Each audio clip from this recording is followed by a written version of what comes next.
que contudo resiste, né? São 305 quilômetros quadrados de área, né? E é a quinta maior baía do Brasil. É a maior população, né, de botos cinza do mundo. Infelizmente, né, isso vem decaindo cada vez mais. A gente costuma falar que é uma baía de encantos, né, e recantos aprazíveis, né, que desperta a paixão de várias pessoas. Essas águas um dia foram cristalinas, onde a gente podia pegar camarão com as mãos, de tão maravilhosa até a lama era vendida dessa baía, né? Infelizmente, com todo o processo de degradação ambiental, esse quadro vem se transformando. Pode passar. Bom, aí tem uma foto da praia de Sepetiba, na década de 50, sendo um cartão postal, né? Infelizmente, a gente ainda faz o passeio por lá, o passeio da só para a gente introduzir um pouquinho, né? A gente é tão privilegiado na Baía de Sepetiba que ela é cercada pela Mata Atlântica e pelos manguezais. Os manguezais são primordiais para a manutenção da vida na Bahia, né? Acredito que todos que estejam aqui saibam um pouquinho sobre isso, né? Porque além deles serem berçários, de certa forma eles filtram os resíduos, né? Oxigenam o ambiente e fazem uma manutenção mecânica, né, do litoral. E, apesar desse descaso, ela ainda é mais rica, porque até o nosso manguezal foi privilegiado, porque a gente tem as 3 espécies dos manguezais da Baía de Sepetiba: o branco, o preto e o vermelho. Bom, essa é uma imagem do acervo do Arquivo da Cruz Nobre, que nos foi passada pelo professor Simvaldo, que é uma mulher, né, tomando banho de lama na praia de Sepetiba. Essa lama milagrosa que fez até um sabonete patenteado, Lameol. Pode passar. Essa é uma imagem da praia de Sepetiba, nos seus áureos tempos, repleta de banhistas. Bom, e aí aqui tem alguns dadozinhos que a gente colocou, né? E vale destacar que só tem 70 quilômetros de distância da Baía de Sepetiba para o centro da cidade. Mas só que a Baía de Sepetiba não atrai a mesma atenção que a Baía da Guanabara. E é uma questão que a gente levanta. Por quê? Né? A gente pode considerar essa região como uma zona de sacrifício. A gente sofre com o que alguns chamam de racismo ambiental. E com um processo de degradação que já se configura há mais de 30 anos, né? E só se agrava. A gente está sofrendo com esses impactos economicamente, socialmente e principalmente ambientalmente. Porque todo o modo de vida, o modo de subsistência das pessoas que viviam dessa baía foi totalmente transformado, né? Principalmente a gente observa que tudo girava em torno da balneabilidade, né? Infelizmente, a gente não pode mais contar com isso. Pode passar. Bom, isso daí é uma imagem, né, do jornal o Globo. Aí o seu Salviano, ferrenho defensor das causas ambientais, fundador do movimento SOS Baía de Sepetiba. E isso já nos idos, né, meados da década de 80, a Baía de Sepetiba já pedia socorro, né? Porque, segundo alguns, com a inauguração do Porto de Itaguaí é que esse processo se intensifica ainda mais. Pode passar. Aí é uma imagem de uma ação que o Ecomuseu de Sepetiba fez na praia de Sepetiba, que nos pediu para que alunos das escolas públicas, né, locais, pintassem placas com mensagens positivas para que eles colocassem, né, na orla de Sepetiba.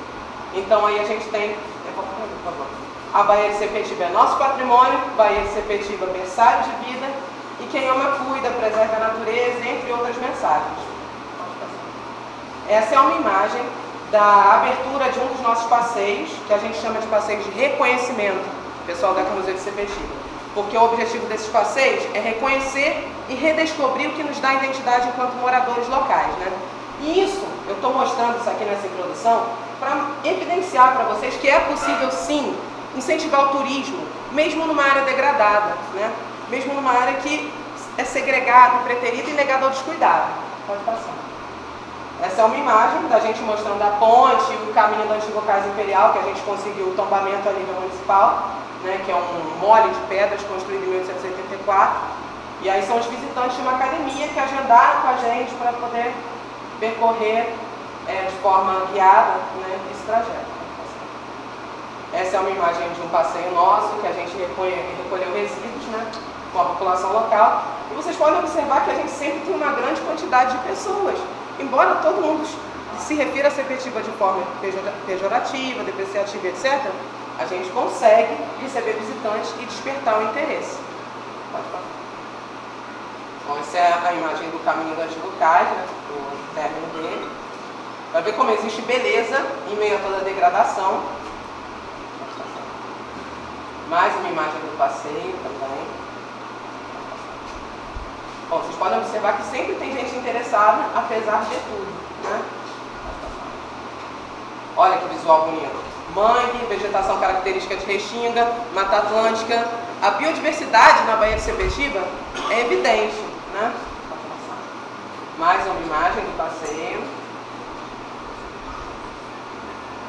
Bom, isso é uma falésia, aquela que eu mostrei a imagem do cartão postal, né? Esse nos dias atuais, com os visitantes do passeio ali em cima. Mais uma imagem, essa imagem evidencia, né, o assoreamento da praia de Sepetiba, que embaixo dessa ponte era capaz de passar um homem dentro de um caique, né? São mais de 6 metros de assoreamento. Posso passar. E isso é uma das mensagens que as crianças fizeram, que a gente colocou lá no Caminho das Tucás: deixe apenas as pegadas, leve só o seu lixo, de nós depende o encanto daqui. É legal que às vezes uma criança tem muito mais consciência do que um adulto, né? Pode passar. E essa é a conclusão do passeio. E aqui, os questionamentos desse painel. Por que será que a Baía de Sepetiba não desperta o mesmo interesse e atrai os holofotes como a Baía da Guanabara? O que deve ser feito para a Baía de Sepetiba não ficar pior no futuro do que a Baía da Guanabara? Como sensibilizar o poder público para que saneamento seja prioridade para o aumento da qualidade de vida, prevenção à saúde e preservação ambiental?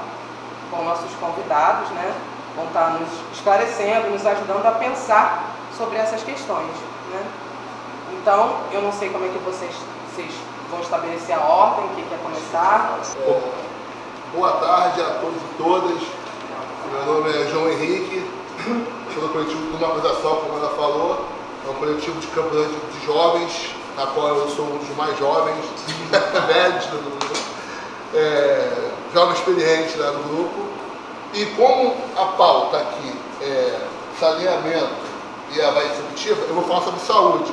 E os amigos aí que têm mais gabarito para poder colocar essa posição da Baía de Sepetiba, eu vou colocar mais na parte da saúde, que detém não só em Sepetiba, mas da AP5, que compõe lá Deodoro, Bangu, Campo Grande, Santa Cruz e Sepetiba também. Pode botar aqui o slide. Por quê? Porque vai ser um pouco da resposta da parte que a população local está sofrendo, né? Eu vou falar do modelo de gestão que foi colocado, o modelo de gestão, vou ficar em pé. Vai mostrar aqui? Isso. O modelo de gestão que foi colocado para a gente depois de 2009, e a minha fonte sempre vai ser a Comissão de Saúde da Câmara Municipal do Rio de Janeiro. O que acontece? João, isso não tem nada a ver com a Baía de Sepetiba, não tem nada a ver com saneamento básico. Tem. Por quê? O modelo de gestão que foi colocado a partir de 2009 para cá, para a gente dessa região, que teve também a privatização do serviço de saneamento básico, que antigamente era a Foz Água, e agora o meu amigo Dr. Sedai, que está ali, né, presente, pode até me ajudar depois da aquela passou agora para a chamada Zona Oeste Mais, né, aquela envelopando o serviço. Isso faz parte do processo de privatização da saúde, da seção, do serviço, como queria entender. Então, o modelo de gestão, a partir de 2009, foi colocado o serviço de OS na cidade do Rio de Janeiro, para poder ampliar o serviço de atenção básica no município. Então, o que a gente entende disso? Melhorou, João? Podemos dizer que melhorou, mas acontece que o serviço não ficou sustentável. Como a gente ia manter isso a longo prazo? Aí eu coloquei ali, né, que cerca de 27 mil colaboradores terceirizados. Essa palavra colaboradores é um método que eu usei um eufemismozinho, que colaborador não é trabalhador, é um colaborador que está sendo lá explorado para o atual serviço de saúde municipal e agora está tendo as piores consequências que nós tivemos de 2017 para cá. Pode passar. Quando esse orçamento foi aprovado, agora de 2017 para cá, que reduziu o orçamento da saúde e teve o orçamento aprovado, aí bate justamente o que eu falo sobre o saneamento básico, que vai desaguar aqui pelo caminho que vem acontecendo.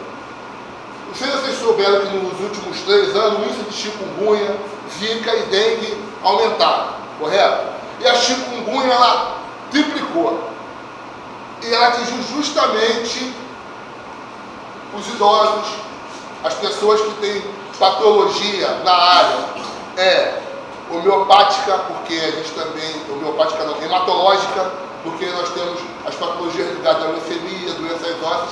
Essas doenças foram prejudicadas e foram ampliadas com a expansão da chikungunya, a pessoa que tinha uma doença hematológica e automaticamente pegou uma chikungunya, ela teve um prejuízo maior na sua patologia.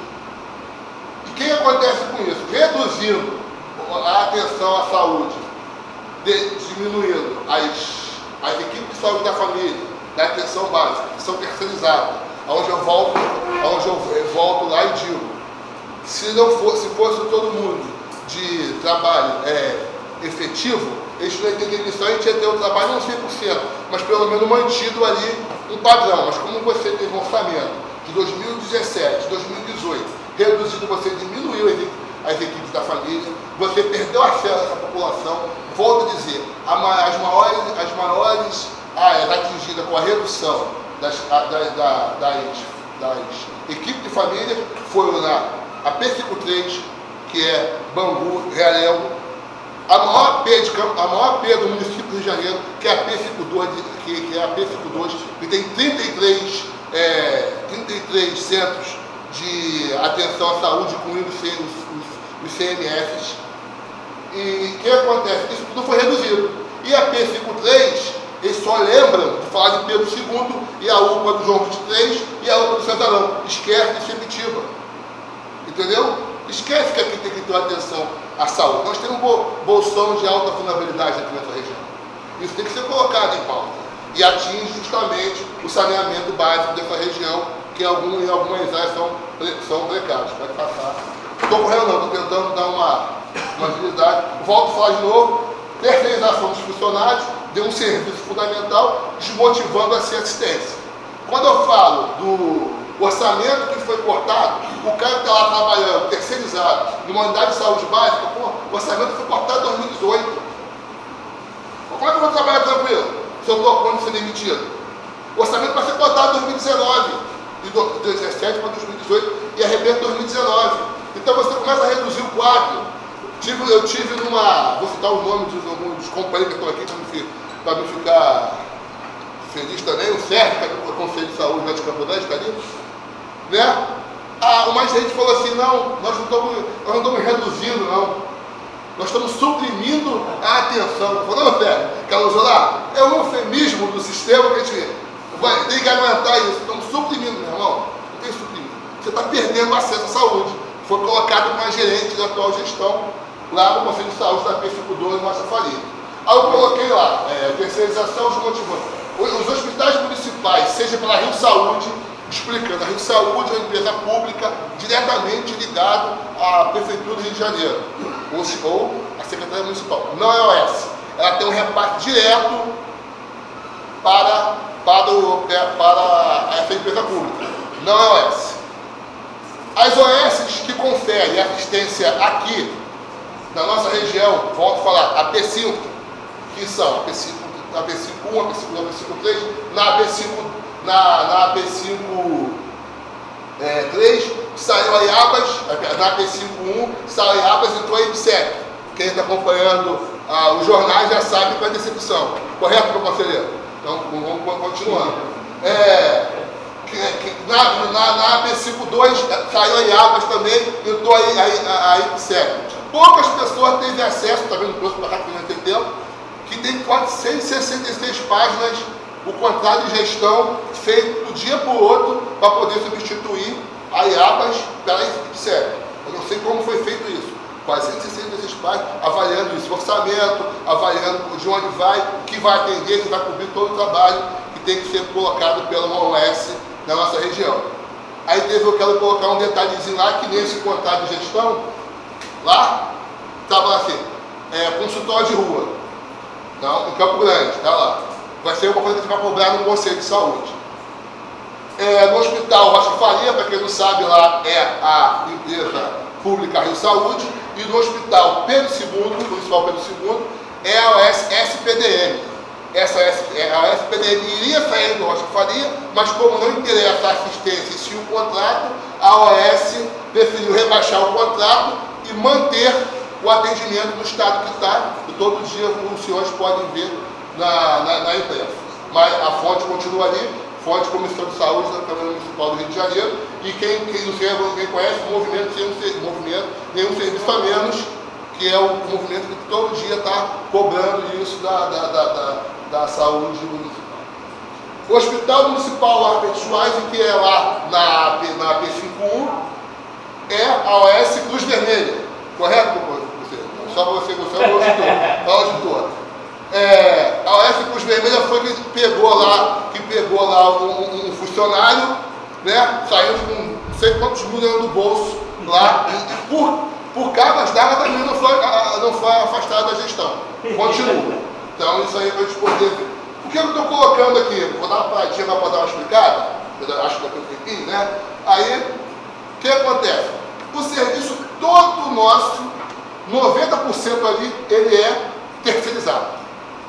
Como que eu vou andar com a nossa saúde, uma perspectiva pelo menos de médio a longo prazo, se eu tenho a base de trabalho na Zona Oeste toda terceirizada? Como trabalha um funcionário hoje todo terceirizado? E ontem, pasmem, já tinha feito esse slide, estão pensando em pejotizar o serviço. Isso aí é uma consequência daquela nossa amada reforma trabalhista que foi feita em 2017. Então, o que a gente pode pensar para frente, que é a proposta do atual prefeito? A gente vai piorar o serviço de assistência, né? Passa aí o slide. Causas e motivos, para explicar por que houve essa queda, né? Essa queda de investimento, essa queda de atenção, tá? Causa e motivo. A atenção básica recebeu 2 grandes golpes. É a chamada nova PNAD, a Política Nacional de Atenção Básica de 2017. Essa nova Política de Atenção Básica de 2017, ela mudou o modo de gerir a atenção básica. Eu posso botar um pouco mais de agente comunitário, eu posso reduzir agente comunitário, eu posso unir equipes. Eu tinha 2 equipes de saúde, que cada um tinha de 4.000, 3.500 pacientes. Aí, algumas de 2.000, tá pouco, junta as duas, aí faz uma equipe só de 7.000, com um médico para atender, entendeu? Aí tem também a crítica, mas a enfermeira só atende enfermeira? Não, a enfermeira também tem que ajudar. São 7.000 assistentes por área, não é para a equipe de família, não é para a clínica não atende 7.000. Uma equipe de saúde da família atende 7.000 pessoas, tendo 4 equipes, atende 28.000 pessoas, uma clínica da família. E a outra foi a nossa também, emenda 95, que é a chamada emenda do fim do mundo, que reduz investimento a PEC do fim do mundo, a PEC do teto dos gastos, ela congela o investimento público por 20 anos. Antes era assim, você aumentava o repasse federal para os municípios de acordo com a demanda que era passada a CID, tinha um Conselho Municipal de Saúde e um Conselho Estadual, né, CIT, né, que fazia essa união, né, Conselho Internacional de Hepatite, fazia essa união e passava esse informe do governo federal. Hoje não, hoje essa avaliação é feita pela correção da inflação, isso durante 20 anos. Eu concluo ali, ou seja, o repasse federal ficou estagnado e o corte do orçamento municipal em 2018, né, 2019, porque essa emenda foi feita em 2017 pelo nosso querido eterno presidente Temer, que Deus tem, mas vai morrer para o né? Faz que fique abaixo da despesa. Sempre o repasse não vai cobrir a despesa que nós temos. Ou seja, a gente vai ter que brigar no Congresso, da gente que está, para poder suspender essa emenda 95, que é a PEC do fim do mundo. Tá? Deixa eu acabar só o contato. Então, um pouco da amostra que estamos vivendo na atenção. Eu priorizei aqui. João, você não falou de bairro de Sepitiba e não falou de saneamento básico. Eu já deixei claro que como a gente vai trabalhar no saneamento básico, e esse modelo que está, que eu postei, não está. Está aí o meu contato, agradeço ao Fórum Rio 2019, a todos vocês participantes que vêm aqui, os outros estão lá fora. Meu contato está aí, meu e-mail está aí, muito obrigado. Quem vai tocar agora o barco é os caras que dominam tudo, Bahia e Sepetiba aí, é com vocês, meus amigos.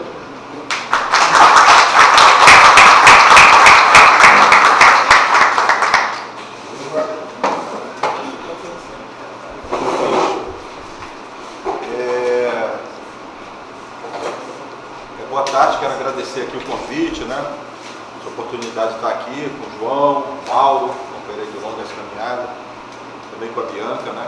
Saudar aqui alguns amigos que estão aqui, Sérgio Castro, que já foi citado, eu estou aqui com o Marco Gebara, também com o amigo Rogério, que é barqueiro, estou vendo aqui também o advogado aqui, o Celso, vou falar alguma coisa aqui, acho que depois o Celso nas perguntas poderia complementar, que é um advogado que está atuando aqui pelo saneamento.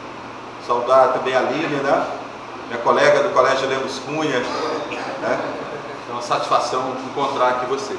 Pessoal, como o tempo é curto, eu pensei em falar duas coisas aqui basicamente. Se tiver tempo, eu quero falar sobre esse livro aqui, ó. Esse livro foi publicado ano passado aqui pela Casa Fluminense. Almanac Agenda Rio, né? Que foi o resultado de vários encontros que ocorreram em São Gonçalo, na Pavuna, em vários lugares, e a gente tem aqui modestamente um artigo que com esse cenário de crise, falência financeira do Rio de Janeiro 2016, a PEC do teto dos gastos, enfim, essa crise toda, me pediram para fazer um artigo que analisasse se é possível ou não termos política pública de saneamento. Porque vocês sabem que no processo de falência do Rio, a SEDAI está sendo entregue como moeda de troca, como garantia, por um preço irrisório, menos de 10% do valor do patrimônio. Se houver tempo, eu vou analisar aqui com vocês como isso vai aumentar a desigualdade ambiental e a falta de acesso ao saneamento pelas populações mais pobres. Eu fiz um esforço aqui, de tentar analisar isso, indicando inclusive as fontes de recursos para isso. E uma das polêmicas desse livro, que o texto é curto, né? É que eu queria incluir a Baía de Sepetiba no texto. E aí me disseram o seguinte: não teve fórum ainda na Zona Oeste, na Baía de Sepetiba. Resultado, a Baía de Sepetiba ficou fora. Mas eu tenho o artigo original, quem tiver interesse, eu envio, e eu acho muito importante que o fórum tenha chegado aqui à Zona Oeste. Porque o que eu falava com a equipe da casa era exatamente o seguinte: é que não é possível pensar em saneamento, né, da cidade do Rio de Janeiro, enfim, sem olhar a Zona Oeste e a Baía de Sepetiba, né? Então, talvez, se tiver tempo, eu vou citar algumas coisas ali. Mas eu, vendo aqui o encontro, reencontrando os amigos, eu sentei ali agora 3 minutos e escrevi um negócio aqui que eu queria compartilhar com vocês, que tem a ver com a nossa militância. O Bahia Viva existe há quase 30 anos, né? Depois de um certo momento, Bahia Viva paralisou, porque o fundador do Bahia Viva, o professor Elmo Amador, que era da geografia do FRJ, teve câncer, ficou 10 anos doente. Nós demos uma paralisada, nós retomamos em 2015, quando o governador Pezão declarou, fez aquele acordo com o Comitê Olímpico Internacional, que ia despoluir 80% da Baía de Guanabara para as Olimpíadas. Vocês lembram disso? Eu trabalhei. Até o André Correia, que está na cadeia, está faltando secretário naquela cadeia lá. Mergulhou no lugar que estava limpo. Diz que tem um outro secretário de meio ambiente que está lá na LERJ, que a federal só está passando, já está até de mala pronta, já para ir que fez muita maldade aqui, muitas licenças ambientais para empresas poluidoras. O famigerado PDGB, Programa de Poluição da Baía do Guanabara. Mas naquele momento, Bahia Viva foi retomado, né? E Dona Zumira Amador, esposa do Elmo, me liga cedinho, 7h15 da manhã, o telefone tocando. Eu, Zumira, o que é? Fiquei preocupado, né? E ela: Sérgio, vocês têm que fazer alguma coisa. Se o Elmo tivesse aqui, o que é, Zumira? Você não leu o jornal? Aí era a história do Pezão promete despoluir 80% da Bahia. E nós retomamos, né? Retomamos o Bahia Viva. E, pessoal, a retomada do Bahia Viva foi muito interessante, porque quase metade das pessoas que foram no primeiro encontro, Bianca, eram pessoas moradoras da Zona Oeste. Pessoas como o Mauro, como o Sérgio, Tiaguinho, Jobed, todos os companheiros, né? Pessoas, então, e a reivindicação deles é o seguinte: nós somos solidários com a Bahia Viva, a Baía de Guanabara Viva, mas nós queremos também a Baía de Guanabara. E nós temos tentado trabalhar, mas nós sabemos, aqui na região, eu estou dizendo isso para colocar o seguinte: nós queremos consolidar um trabalho mais forte aqui da região, com as organizações, com as lideranças, né? Logicamente que nós não temos recursos para isso, então o que a gente tenta superar essa carência é com planejamento das ações, tá certo? Fizemos um fórum aqui o ano passado, aqui o Mauro nos ajudou, um fórum com muitas lideranças, inclusive da área da saúde. Então o tema que você trouxe tem tudo a ver, né? Porque nós estamos falando de saúde ambiental. Mas eu queria compartilhar com vocês aqui os momentos, só para a gente até chegar agora, não vou me esticar não. Bianca já falou, tem um marco aqui da região que é a questão desse porto de Itaguaí. Aliás, os portos foram grandes destruidores também da Baía de Guanabara e de várias partes do litoral do Rio de Janeiro. Não vou me aprofundar sobre o porto de Itaguaí, né? Tem uma questão que sempre foi secundarizada aqui pelo poder público, eu estou falando, que é o passivo ambiental da Engá Mercantil. Pessoal, esse passivo, os que já viveram um pouco mais sabem do que eu estou falando. A Engá Mercantil, ali na Ilha da Madeira, o proprietário dele era um senador da República, Gondim Barreto. Eu nunca vi isso em livros. Tem uma outra tese que fala sobre isso. Eu fiquei feliz que esse prédio aqui bonito, aqui foi a casa de um senador, né? Então está preservado, parabéns à organização daqui. Esse senador, muito influente, ele conseguiu recursos para destruir a Baía de Sepetiba num banco. Esse banco tinha 4 siglas na época: Banco Nacional de Desenvolvimento Econômico, que a quinta letra hoje é social, é o BNDES. O mesmo BNDES que hoje no norte, lá no Pará, eu morei em Altamira, no Pará, tenho 4 irmãos de lá, está financiando Belo Monte, por exemplo, e financiou a TKCSA, que é uma indústria alemã que foi proibida de se instalar lá. No passado, financiou a siderúrgica, essa Engá Mercantil. Esse é um passivo muito grande. Para vocês terem noção, eu tenho esses dados, se alguém tiver interesse, vamos trocar figurinha. Nós estamos falando de toneladas e toneladas que a cada chuva vazava. O que eles fizeram? No meados dos anos 80, a Constituição Federal de 88, vem o debate, né? O Brasil viveu uma ditadura de 64 a 85, a emergência dos chamados novos movimentos sociais, que era o quê? Eram as mulheres, era o movimento gay, que hoje é LGBTS, era o movimento ecológico, né? Então, era aquela emergência. Começa um debate da questão ambiental, principalmente nos centros urbanos. Nesse período é criado o Ministério Público. O primeiro curador de meio ambiente, o João Batista Petzer, que já faleceu, chegou a ser vereador lá em Niterói. Eu lembro que o Petzer, a equipe do Ministério Público era um batalhão, era ele sozinho com uma máquina datilográfica que pulava o S. A gente lembra do S porque era engraçado, tinha que tentar fazer o S. Um dos primeiros estagiários lá foi o Rogério Zoen, que militou com a gente, hoje é advogado, vários amigos nossos. Doutora Patrícia Silveira, que hoje é uma promotora importante e tal. E eu lembro que uma das primeiras coisas, nós éramos um grupo de jovens e não sabia nem direito qual era o papel do Ministério Público, vamos falar sério. Da ponta, do último cabelo do pé ao dedão. E propôs para a Baía de Sepetiba, recomendou que não houvesse o desenvolvimento industrial dessa região. Eles comparavam a Baía de Sepetiba com uma outra baía no Japão, chamada Minamata. O que aconteceu da Baía? Quem tiver interesse, entra no Google, vocês vão ver do que eu estou falando. Tá? Minamata ficou conhecido no mundo todo por ser uma tragédia ambiental. Naquela época, no final dos anos 70, filhos de pescadores começaram a aparecer com câncer, nascer com câncer, peixes deformados, contaminação química. O que aconteceu lá nos países asiáticos que o Brasil não fez o dever de casa? Os países asiáticos, eles se desenvolveram investindo em ciência e tecnologia, o Brasil não. A economia brasileira ainda está exportando soja e minério. Então lá eles fizeram controle industrial, eles reverteram a situação deles.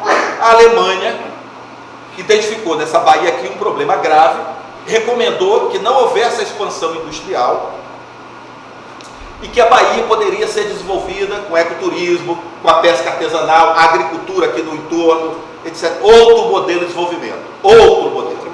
O que aconteceu? O governador Marcelo Alencar, que era do PSDB na época, ele proibiu a divulgação desses estudos. Proibiu.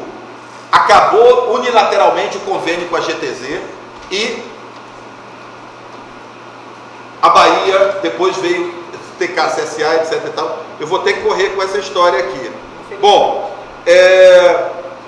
nesse período, por exemplo, houve uma mobilização aqui que nós participamos para a criação da APA Estadual Gericinó Mendanha Serra de Madureira. Houve uma luta muito importante aqui, que foi a questão do lixão de paciência. O prefeito César Maia, durante 16 anos, comandou a Prefeitura do Rio, tentou trazer aqui o lixão de paciência. Algumas carinhas aqui nesse plenário lutaram contra isso. Tivemos muitas ameaças, etc e tal. E, mais recentemente, já próximo da Rio Mais 20, a Prefeitura do Rio desativa, entre aspas, o lixão de Gramacho, que está vazando 1 bilhão de litros de chorume para dentro dos manguezais. Quem entrar na página do Bahia Viva, se puder ter entrado no Facebook, vocês vão ver lá. E transferiram todo o lixo do Rio de Janeiro, que são 9.000 toneladas de lixo por dia, queriam colocar aqui em Paciência. Inclusive, muita gente, algumas lideranças foram seduzidas com camisa, lixão gera emprego, enfim, que gera emprego é reciclagem. Nós impedimos o lixão aqui e ele foi para a Seropédica. Uma grande transação, enfim. Para vocês terem a noção, quem virou sócio da empresa foi a Júlio Simões, a maior transportadora da América Latina, nunca tratou lixo, mas virou sócia, 50% do lucro ali. Nós estamos falando de algo em torno, pessoal, o Rio de Janeiro gasta, uma média, de R$1 bilhão por ano para transportar lixo, enterrar, gerar poluição. Imagina isso na saúde. Nós seríamos uma Dinamarca. É a tal da chamada crise hídrica, né? Isso é uma crise hidrossocial. Nós temos problemas aqui em relação ao saneamento, com a questão da privatização, né? Por quê? Porque quando a Odebrecht, foi um acordo ilegal, a meu ver, foi firmado na época pelo Cabral com o Eduardo Paes, em que a Odebrecht assumiu o compromisso de investir mais de 700 milhões de reais de saneamento. Para vocês entenderem, ela investiu 10% só.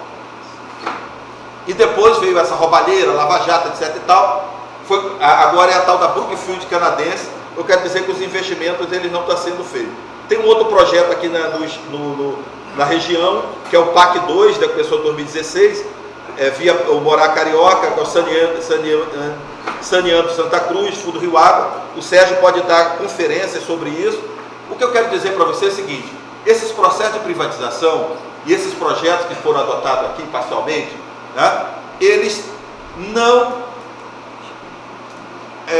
têm a participação comunitária, o controle social. E quem aqui tenta exercer o controle social sabe da dificuldade. E esse é um problema. Esse é um problema, porque a Constituição garante isso. E hoje o programa de poluição da Baía de Guanabara, que está fazendo agora aí, começou em 95, ele mostra que o fracasso dele tem a ver, com o pessoal, com a ausência da participação. É a ausência do chamado planejamento participativo. Não adianta alguém dentro da SEDAI ou da Rio Água, ou de uma concessionária privada, elaborar os planos mais sofisticados. Porque quando você vai a campo, quem sabe onde passa o cano, onde é o valão, o nome do rio, etc e tal, é o morador, é a associação de moradores, é o movimento ecológico que está ali, é o conselheiro de saúde. Então essa participação comunitária, a meu ver, é o grande desafio, principalmente nesse momento do país, que nós estamos entregues a forças ultraconservadoras liberais. Essa galera que está aí, com as suas alianças das piores possíveis, né, não tem menor interesse que a gente faça esse tipo de discussão aqui, sobre política pública, e muito menos fiscalizar, controlar. Bianca, eu já estou encerrando aqui. Um outro fato que tem a ver com esse livro foi o seguinte: do ano passado, 2017, 2018, existe uma lei que é a Lei da Política Nacional de Saneamento Básico. Elas obrigam, pessoal, que todo município tenha o chamado Plano Municipal de Saneamento Básico. A maior parte dos municípios do Rio até tem, mas é um documento que está numa gaveta. O que aconteceu na cidade do Rio de Janeiro? O prefeito Crivella, quando ele assumiu, todo prefeito tem que publicar no primeiro ano da gestão o chamado plano estratégico, que é um plano de metas. E a Casa Fluminense analisou isso. Quem tiver interesse, leia os artigos. O que aconteceu com o plano estratégico do Rio de Janeiro? 197 páginas, não cita a palavra Baía de Guanabara. E a palavra Baía de Sepetiba, nem pensar. Tá certo? Nós fomos no lançamento. Aqui tem várias carinhas que estavam lá no dia do lançamento. E aí, Yanderu Tupã, que é Deus em Guarani, ele nos ajuda, né? Fizeram um sorteio. Eu fui sorteado. Eu e o Henrique da casa. E mais duas companheiras. E aí eu queria entender, porque acho que editaram errado. E a palavra lá da época, a secretária Eraspásia Camargo, ela disse o seguinte: não, o prefeito falou que não é para citar Baía de Guanabara e Sepetiba. Mas como assim? Uma cidade litorânea, né, Aline? Uma coisa fofa, né? Mas como assim? Não, porque ele falou que ele não vai investir um centavo no Plano Municipal de Saneamento Básico. Pessoal, vamos falar sério. E aqui tem advogado da sala. Vamos botar uma criminal nesse prefeito? Essa é uma lei federal. O prefeito, seja do Rio, de Seropédica ou de outro lugar, ele não pode dizer assim: na minha gestão eu não vou investir um centavo em saneamento. Não existe isso. Isso é uma política de Estado. É uma questão que, independente de quem seja o prefeito, isso tem que ser tocado. Então, nós estamos vivendo um cenário, para finalizar, meu tempo já estourou, que eu acho que é de grandes desafios. Primeiro, a Companhia Estadual de Saneamento, que é a SEDAI, ela está aí ameaçada de privatização. É um problema. Eu diria para vocês, está ruim com a SEDAI, se a SEDAI vai piorar. E se tiver oportunidade, alguém perguntar, eu vou dar exemplos. Por exemplo, São João de Meriti, que foi privatizado. Primeiro, quando o empresário, o movimento social conseguiu uma audiência, ele disse o seguinte assim: eu não vou concluir o programa de despoluição não. O que é que eu ganho com isso? O tubo vai lá para uma favela, lá para o Parque Araruama, lá 95% não paga a tarifa da SEDAI. Como é que eu vou fazer esse investimento? Eu sou uma empresa privada. Vocês entenderam o que vai acontecer se a água e o saneamento for privatizado? As áreas lucrativas, que são Barra da Tijuca, Jacarepaguá, vai haver investimento, mas nas áreas periféricas, na Baixada da Zona Oeste, São Gonçalo, não haverá investimento. Então esse é o desafio e, a meu ver, nós precisamos nos organizar para que a gente possa ter aqui na Zona Oeste do Rio um forte movimento, que eu acho que pode começar aqui com esse fórum, para cobrar a parceria da SEDAI com a Prefeitura do Rio, para a gente tirar o Plano Municipal de Saneamento Básico do papel. Desculpa por estender, mas vai ter uma parte do debate. Então é isso. Obrigado aí. Depois a gente... Boa tarde a todos e a todas. Eu também, como o Sérgio, não consegui preparar uma apresentação, acabei de chegar na Amazônia. No avião eu escrevi algumas coisas. Sou Mauro Pereira, sou biólogo, formação, sou diretor executivo da Defensores do Planeta, uma ONG que atua aqui. Nós temos 20 anos, nascemos em 99, brigando pela Serra do Mendanha, completamos agora 20 anos. Também sou o ponto focal para a América Latina para a Justiça Socioambiental da Agenda 2030 na ONU, fui eleito agora, e sou parte da sociedade civil da ONU Meio Ambiente lá na ONU. Tá? Então, assim, falar de saneamento básico, né? É até trágico dizer isso, porque assim, eu estava mostrando agora a Sérgio, eu até trouxe aqui para vocês verem, ele é responsável por tirar, primeiro, depois vocês podem ver aqui duas fotinhas aqui para mim emblemática, que essa baía era nosso lazer, era o lazer da minha família, esse é meu pai, surfava na baía, né? E era o nosso momento de lazer da nossa família. A gente entrava no fuscão dele vermelho, está aqui, ó. A família vinha para a Baía de Sepetiba banhar, tanto tomar banho quanto passar lama medicinal, né? Então nós não saíamos daqui para a praia de Zona Sul nenhuma. Não precisava pegar os busões da vida que era longe para ir para a Barra da Tijuca ou Copacabana nem pensar. Ao contrário, eu me lembro quando criança, escutava um monte de gringo falando, o que é isso? Era o diretor da Air France que veio se banhar na nossa praia, na nossa Baía de Sepetiba. Aí, gente, o que acontece? Passado mais de 20 anos, parece que eu estou acordando num pesadelo. A gente olhar essa Baía de Sepetiba do jeito que está aí, sobretudo eu como biólogo, né? E o que aconteceu? O que aconteceu foi o grande crescimento desorganizado da Zona Oeste e a ausência de saneamento básico, né? O poder público não tinha um olhar para esse território, né? Era considerado como zona abandonada e zona de sacrifício, como até hoje. Então se tinha um olhar mais, quando falava Zona Oeste, o olhar era sempre a Barra da Tijuca e Recreio, e a Zona Sul, né?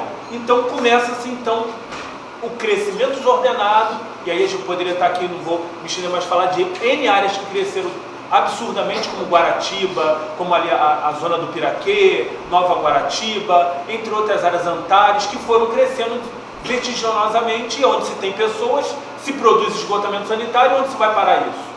Dentro da nossa Baía de Sepetiba, tá? Então começa a farra, a destruição da nossa Baía, nosso principal patrimônio socioambiental, que é a Baía, começa aí, com a ausência, com a inoperância do poder público em, primeiro, gerenciar o parcelamento do solo, segundo, levar saneamento para uma região que inclusive era turística. Mataram a nossa região turística. Era uma região turística. Eu me lembro de falar para o papai: pai, por que a gente não mora, sou morador aqui, por que a gente não vem morar em Pedras de Guaratiba? Era absurdo o preço de uma casa em Sepetiba e Pedras de Guaratiba. Para a gente, quem morava nessas áreas eram ricos. Porque as pessoas eram veranistas. Sim, eram veranistas, exatamente, bem lembrado. As casas praticamente eram casas boas e ficavam fechadas, as pessoas vinham morar aqui. E aí, se vocês forem, atualmente, a gente sempre faz também um reconhecimento com a juventude, a gente tem um mutirão de limpeza na APA, e aí vocês passarem, a gente vai por dentro ali, passando até chegar nas praias, você vê que está assim, abandonado. E as praias, quem tem, quer ir embora, quer vender, muitos já foram embora, querem vender. E aí, com a promessa de se rever isso ou sanar esse grande problema, o que se começa a pensar? Já que a grande empresa que deveria cuidar disso era o governo, né, através da prefeitura, com um plano de saneamento básico do território, né? Entrega-se então o saneamento básico do território a uma empresa, né, um pool de empresas, que é o chamado Grupo Foz Águas 5, e aí eu posso dizer claramente porque trabalhei junto com eles, não para eles. As pessoas, mas você não trabalhou para a Foz Águas 5? Eu falei, não, eu trabalhei na parte ambiental a convite da ONU, tá? Como funcionário da ONU, eu fui o responsável por mapear toda a Zona Oeste e fazer um trabalho socioambiental junto com essa empresa. Então eu pude ver claramente qual era a ausência dela. Primeiro, a falta de visão dessa empresa de saneamento do território. Segundo, o que o Sérgio falou, eu cobrava, cadê a sociedade civil? Ah, não, nós temos um grupo da sociedade civil. E aí eu fui para lá, fui convidado enquanto ONU, Unesco, e aí eram pessoas cooptadas. Era a sociedade civil, mas uma sociedade cooptada. Não era uma sociedade que de fato estava engajada com a defesa do nosso território, que historicamente tem brigado pelo nosso território, né? A sociedade civil estava lá, um ou outro parente trabalhava para a Foz, eles ganhavam, os projetos sociais deles eram bancados pela Foz, então você já desconfiava que não era uma sociedade civil. Então, falta de visão, ausência da sociedade civil para construir junto com esse grupo. E terceiro, um plano para inglês ver. Quando mandaram para a gente ver o plano, primeiro o plano estava atrelado ao momento olímpico que a cidade estava vivendo, né? Eles falaram claramente para mim: pasmem vocês, essa empresa ganhou, esse grupo Foz Águas, que incluía a Foz Águas e Águas do Brasil. A Foz Águas é um grupo Odebrecht, com Águas do Brasil, que é um grupo nacional, que tem inclusive atuação no território nacional. Ganhou 640 milhões do fundo do FGTS, o nosso dinheiro. A gente está falando uma farra do boi com o nosso dinheiro, para gerenciar 30 anos esse território. 30 anos. E eles apresentam para a gente um plano olímpico, que foi amarrado com a prefeitura, que primeiro eles iriam tratar os 4 anos olímpicos, segundo eles. De 2013, esse acordo foi fechado em 2012, viu, gente? Eu sei porque eu entrei logo no início. A cidade estava recebendo a Rio+20, foi alfinetada lá dentro da Rio+20, inclusive por mim, que fui lá levar um documento do território. Se vocês buscarem, podem buscar na internet, tem um documento nosso, que nós construímos juntos aqui na Zona Oeste. Nós levamos um documento quando criamos um evento chamado Cúpula dos Povos da Zona Oeste na Rio+20. A gente uniu 710 pessoas na Lona Cultural de Campo Grande para traçar um documento, o que a Zona Oeste queria da Rio+20. E lá foi apontado pelos moradores: saneamento, Baía de Sepetiba, combater a poluição. E isso foi entregue lá, na época o secretário era o senhor Mink, né? Mentira! Falava aqui. Então nós confrontamos o secretário com esse documento, inclusive ganhamos uma vitória. Lá mesmo a gente denunciou o abandono da APA do Mendanha, que não se fazia nada na APA do Mendanha. Então lá ele mesmo ficou constrangido, disse que faria alguma coisa pelo território. Prometeu criar o Parque do Mendanha, criou o Parque Estadual do Mendanha, abandonado até hoje, tá?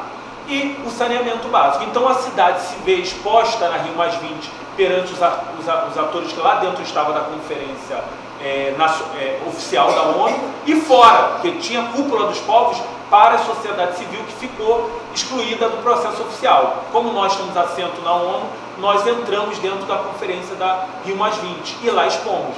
Então, esse acordo começou a ser traçado aí, no finalzinho logo após Rio+20 começou a se traçar esse acordo de passar o saneamento para uma empresa, como legado ambiental. E aí entrega-se então o Grupo Foz, Odebrecht estava no auge, né? E o Odebrecht participou das discussões, inclusive da Rio+20. Quem não se lembra da sacola Ecobag lançada lá era o do Grupo Odebrecht Ambiental, né? Que agora está sumida, correu por causa dos escândalos. Então o prefeito entrega, né, um acordo, tira da mão da SEDAI e entrega na mão do Grupo Foz. Grupo Foz, algo assim, que esse dinheiro todo. Então, antevendo o momento dourado, não sei se vocês lembram desse momento dourado que a cidade ia viver, os grandes eventos, começou com a Rio+20, viria o quê? A Copa das Confederações, a Copa do Mundo, fecharia com as JMJ, fecharia com as Olimpíadas. Olimpiadas. Jogaram então para a construção desse legado olímpico da cidade. Então, a Foz entra anunciando o quê? Os 4 primeiros anos nós vamos tratar o momento olímpico. Então, começa a trabalhar de 2013 a 2016, 10 bairros iniciais, porque a cidade acordou em Copenhague que era uma condição sine qua non para a cidade receber os Jogos Olímpicos em 2016, o lado Zona Oeste, ponto Zona Oeste do momento olímpico, que era Deodoro, precisava se ter Deodoro e Vila Militar com 100% de cobertura de saneamento básico. Então, por isso que a Foz entra trabalhando só esse lado e nos esquece. Esse lado aqui ficou esquecido. Tá? Isso são dados que eles passaram para a ONU, a gente trabalhou junto com eles e também participei a convite da ONU do Grupo de Sustentabilidade dos Jogos Olímpicos, por isso que eu tenho também os dados de lá. Participei desse Grupo de Sustentabilidade Olímpica a convite da ONU desses Jogos, porque como colocaram Deodoro nos Jogos, a ONU falou, Mauro, você tem que ser parte desse grupo, já que vai falar de Zona Oeste.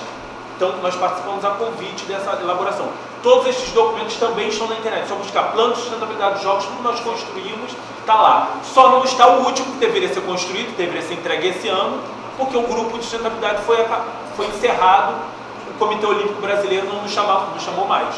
Nós deveríamos dar o final desse grupo olímpico, de sustentabilidade dos Jogos Olímpicos. Tá? Mas não está. Deveria ser entregue agora. Então, começa-se aí. 30 anos de concessão, deveria sanear 21 bairros com esse dinheiro que ganhou. E a promessa de construção de 19 estações de tratamento, e aí eles só nos entregam uma, que é a ET Deodoro, tá? E 221 elevatórias. Esse era o plano inicial que a Foz ganhou. No meio do caminho, ela sai, tem uma troca de diretores, inclusive nós sofremos lá dentro, porque o trabalho com a ONU era levar o chamado legado social ou socioambiental. Então a gente começa a fazer um mapeamento com a Agenda 21 da Unesco, através da Agenda 21, para a criação de projetos que a própria empresa deveria pagar. O primeiro presidente entende essa importância do legado socioambiental, o segundo vem para cá um gaúcho que diz que não precisa de legado socioambiental nenhum. E que a questão educacional também não era importante. O importante era que o legado, que a Zona Oeste ganharia legado, trazendo o saneamento para a cidade e a coleta do esgoto e tratamento. Tá? Isso, na verdade, na prática nunca aconteceu. Quando eles retiram o legado socioambiental, para vocês entenderem, a ONU, eu enquanto representante da Unesco, digo para a ONU, olha, o que eu estou fazendo aqui, como funcionário da Unesco? Eu estou aqui para trazer o legado socioambiental. Se o cara não entende o legado socioambiental, eu estou me retirando. Então a gente quebra esse acordo. Então, só para vocês, meu tempo está correndo aqui, então vamos lá. Então, só para vocês terem noção, eles fingem que entregam esse momento olímpico, não sanearam, não entregaram o saneamento pleno em Deodoro e Vila Militar, tá? O consórcio, a gente está falando que eles deveriam levar saneamento para a AP5. Eles também são responsáveis pela coleta pela questão da água, começa-se então indevidamente, absurdamente, a cobrar uma taxa de esgotamento sanitário, coisa que a gente não tem, tá? E vai ao Supremo ganho, né? Então absurdamente. E também a questão da água do nosso território, né? Então, vou mudando rapidamente porque não vai dar tempo de eu falar tudo que a gente viu lá. A empresa, quando a gente começa a cobrar deles, eles dizem que eles deveriam arrecadar 200 milhões no território, mas por conta da ausência de pagamento, muitas pessoas não pagam, né, os impostos, então eles falam, olha, a gente deveria ganhar 200 milhões no território, mas por conta da inadimplência do território, que é altíssima, nós só arrecadamos 100 milhões, não tem como fazer muita coisa. A gente fala, ué, mas cadê o dinheiro que vocês receberam para levar o saneamento para essa AP5? São as 5 APs, né? A gente está falando de 1,8 bilhões de pessoas nesse território, da nossa AP, tirando a barra. Então começa-se uma disputa, e aí nesse meio aí tem essa crise no grupo Odebrecht, vocês lembram da roubalheira. A Odebrecht corre do acordo, passa para o grupo Brookfield, grupo canadense que aí está, que aí muda-se o nome para a Zona Oeste Mais, e aí vocês veem que assim, como estamos, a empresa diz, né, eu sou parte do Conselho de Meio Ambiente da cidade do Rio, e lá a gente oficializamos a empresa da prestar esclarecimento do que estava fazendo. E aí ela dizia, mas a gente faz isso para o grupo da sociedade civil na região. Eu falei, opa, tem alguma coisa errada, vocês são obrigadas a vir falar para o Conselho de Meio Ambiente, vocês têm que nos falar. Então, o que eles passam para a gente? Que a empresa investiu 600 milhões no saneamento do território. Então, ela diz que construiu 361 quilômetros de rede de esgotamento sanitário, e que criou a ET Deodoro. Para quem é do território sabe que ela não criou, ela só colocou para funcionar. Já existia a ET lá, só que estava abandonada, tá? Então ela diz aí que criou a ET Deodoro, recuperou e criou mais 16 estações de tratamento e 14 elevatórias, que isso gerou 38 novas ligações de esgoto no território. Então, para quem acredita que isso aqui é uma Dinamarca, como o Sérgio falou, de repente criou tudo isso, tá? Aí o que eu quero dizer? O que a gente cobra lá no Conselho? Que a cidade, de fato, leve saneamento básico. Isso está indo parar na Baía de Sepetiba. Isso está acabando com a diversidade biológica do território. Aí, em 2017, nós fomos à Conferência de Oceanos, lá na ONU, denunciar o abandono da nossa Baía de Sepetiba. E quem era o culpado desse abandono de estar matando pouco a pouco a nossa Baía de Sepetiba? A Prefeitura do Rio. A Prefeitura do Rio, que ausência, inoperante em atuação nesse território. Anos e anos de inoperância, seja no saneamento básico, seja na saúde, seja na educação, seja no cesseamento do crescimento desordenado do território. Isso está matando a nossa Bahia. E aí os nossos pescadores podem dizer isso bem claramente. Então, a produção de camarão, a produção de pescadinha cai. Hoje o Sérgio falou, os dados que nós temos dos testes químicos e físicos e biológicos que fizemos em pescados na Bahia mostram que o pescado está altamente contaminado por alumínio, cádmio, chumbo, mercúrio, ainda. Isso, mas isso não faz tanto tempo da Ingá. Veio uma empresa com o território e revolveu o fundo da Bahia, gerando uma série de aspersão de poluentes para outras áreas, inclusive os nossos manguezais, tá? E aí, finalizando, isso é meio que frustrante, porque a cidade do Rio está construindo o seu plano de desenvolvimento sustentável, inclusive baseado na Agenda 2030 da ONU, a agenda que eu coordeno, né? E aí, como construir um plano de desenvolvimento sustentável da cidade se a gente não tem saneamento básico? Se a gente está matando nossa Baía de Sepetiba? Isso, o plano estratégico esqueceu da Baía Exatamente, de Sepetiba. exatamente, eu ia falar aqui, mas tanta coisa, eu ia falar, o plano estratégico, o prefeito de Pirraça diz que não investir, mas não sei se vocês sabem do fato histórico. Ele queria levar esse modelo lindo, que segundo ele estava ótimo, para a prefeitura está ótimo esse modelo de privatização do nosso esgoto, para a AP4. E aí nós fomos para lá, fizemos barulho e não vai passar porque não é legal. Vocês querem fazer a mesma farra do boi aqui na Barra da Tijuca porque tem dinheiro. Então, por pirraça, um prefeito que foi eleito dizendo cuidar das pessoas, creio que das pessoas dele,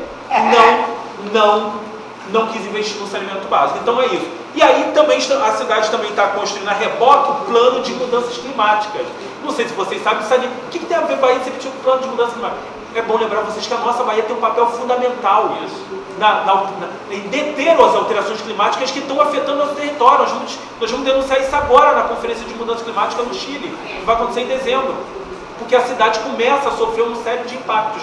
Inclusive, a gente está falando de 2 territórios historicamente abandonados. O IDH de Santa Cruz continua sendo dos péssimos da cidade e Guaratiba também. Então, e por que IDH? Porque tem a ausência do poder público no território. Então nós vamos denunciar isso na próxima Conferência de Mudanças Climáticas que vai acontecer no Chile e também na próxima Conferência de Oceanos que vai acontecer em julho em Portugal. Por quê? Mas por que denunciar esse espaço? Porque a Prefeitura para lá vai apresentar um plano de mudanças climáticas que está construindo. Um plano de mudança climática que não viu a população da Zona Oeste do Rio. Então, é isso que eu queria trazer. Eu trouxe mais alguma coisa, mas o tempo é curto. Se vocês fizerem um debate...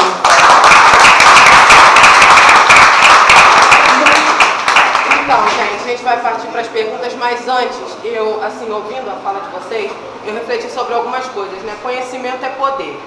E a população dessa Zona Oeste segregada desconhece muito